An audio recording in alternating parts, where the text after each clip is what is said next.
Welcome to our channel. Today we how to install Databricks CLI for jobs and notebooks automation, quick tutorial step by step clearly. To begin, ensure that you have Python installed on your system. Open your command line interface. Verify your Python installation by typing Python version. If Python is not installed, please download it from the official Python website. Next, install the Databricks CLI using pip. Type pip install Databricks CLI in the command line and press enter. After the installation completes, you will need to configure the CLI. Run the command Databricks configure token. You will be prompted to enter your Databricks host URL. This URL can usually be found in your Databricks workspace under the Workspace URL section.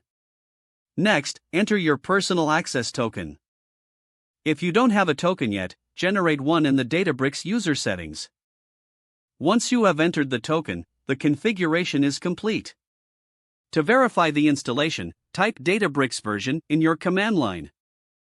This will show you the version of Databricks CLI installed on your machine. Now you can start using the Databricks CLI for job and notebook automation. You can list available workspaces by using the command Databricks workspace ls.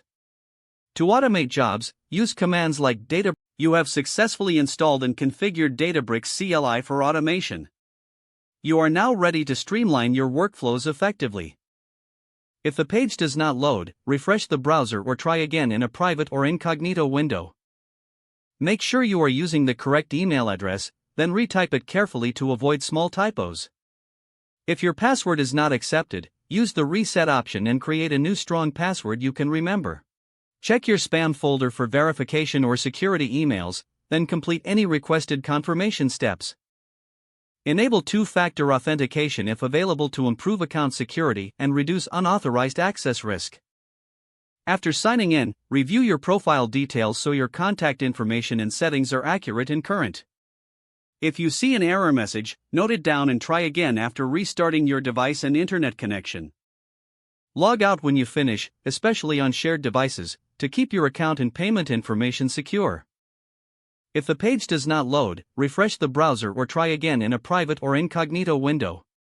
Make sure you are using the correct email address, then retype it carefully to avoid small typos.